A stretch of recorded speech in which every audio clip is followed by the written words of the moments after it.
Saint Maximilian Kolbe was born on January 7 in the year 1894 in Poland. He was born as the second son to his parents and was given the baptismal name Raymond. So Maximilian was not his first name.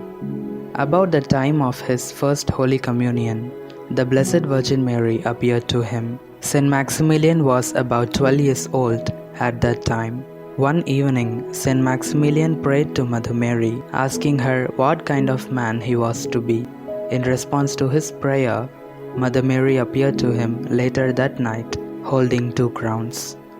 The first crown was in white color and it signified virginity, and the second crown was red in color and it signified martyrdom. Mother Mary asked Saint Maximilian to select either of the crown.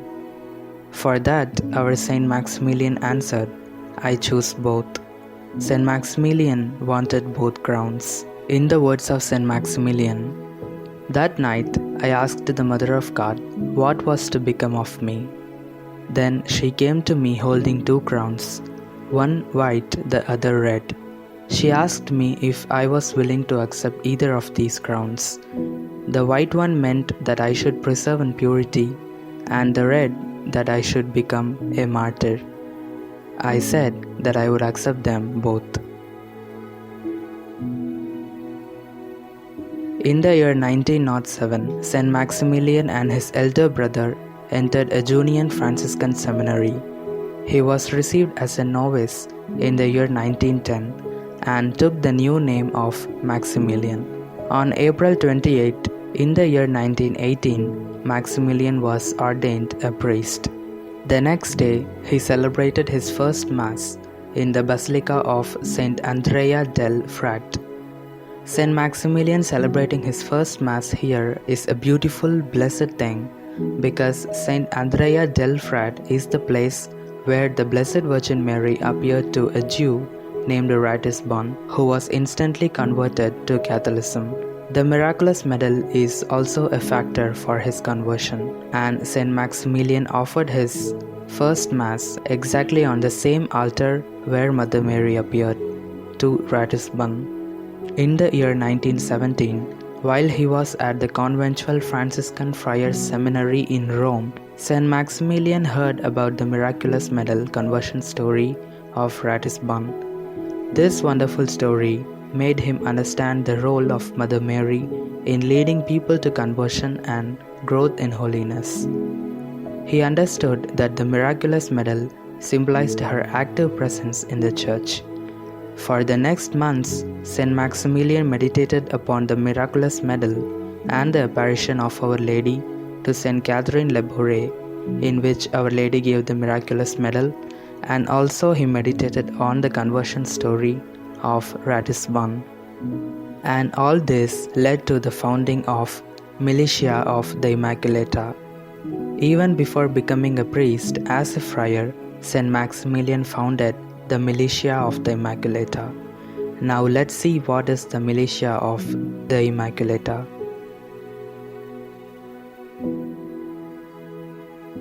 The word Militia of the Immaculata means Army of the Immaculate One. The Militia of the Immaculata is a worldwide evangelization movement founded by Saint Maximilian Kolbe. The aim of the Militia of the Immaculata is to win the whole world for Christ through the Immaculata, who was the Mother of God.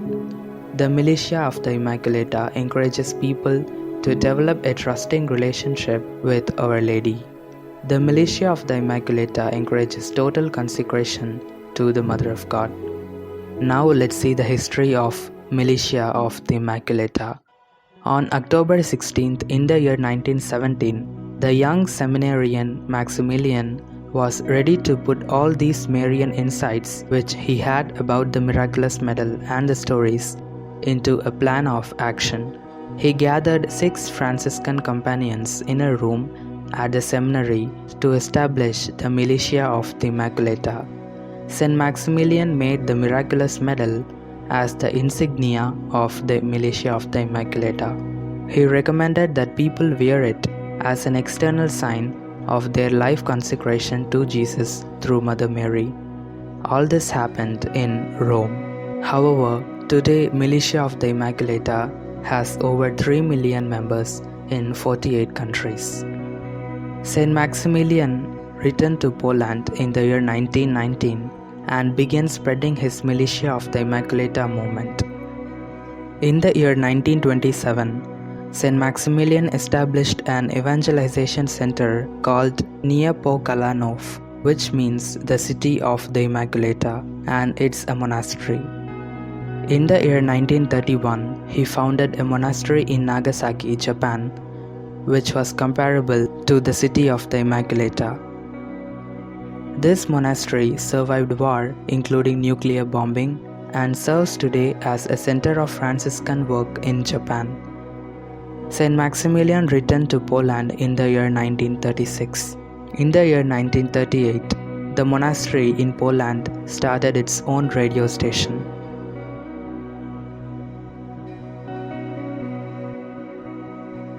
At the start of the Second World War, Saint Maximilian was residing in the friary at Neapokalanov.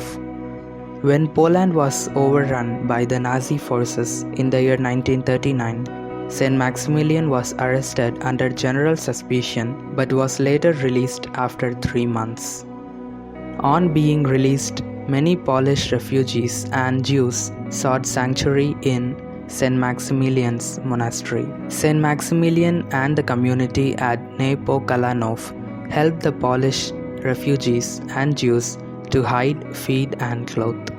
There were 3,000 Polish refugees who sought sanctuary in his monastery, and 1,500 people of them were Jews.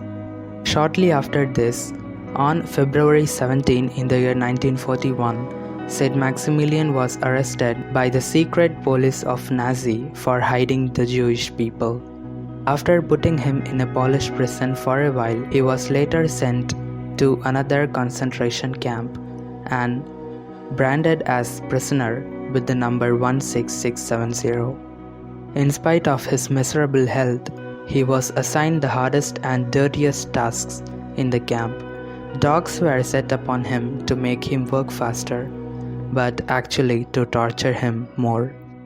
In the month of July, the same year, 1941, 3 prisoners appeared to have escaped from the camp, and as a result to this, the deputy commander ordered 10 men to be chosen to be starved to death in an underground bunker. One of the 10 men was a man named Francisek. When he heard that he is selected to starve to death, he cried loudly, "My wife, my children." And Saint Maximilian heard his cry. And after hearing his cry, he volunteered that very moment to take his place. By hearing the cry, the Nazi commander replied, "What does this Polish pig want?" For this, Saint Maximilian said, "I am a Catholic priest from Poland. I would like to take his place because he has wife and children." By hearing this, the commander got surprised and then accepted Saint Maximilian in the place of Francisek. Later, the 10 men were sent to the starvation bunker. Each day, the guards would remove the bodies of those who had died in that starvation bunker. It is said that the guards heard the sounds of Saint Maximilian leading the rosary and singing hymns to the Mother of God with the other prisoners. After 2 weeks, the cell has to be cleared out for more prisoners. By that time, only 4 prisoners were left, and Saint Maximilian was one of them. So the 3 prisoners and Saint Maximilian was executed with a deadly injection of carbolic acid. On August 14, 1941, on the eve of the feast of the Assumption of Our Lady into Heaven, Saint Maximilian was martyred. The next day, his body was taken to burn to ashes. So this was the history of Saint Maximilian Kolbe. August 14th is the feast day of Saint Maximilian. Thank you so much for watching.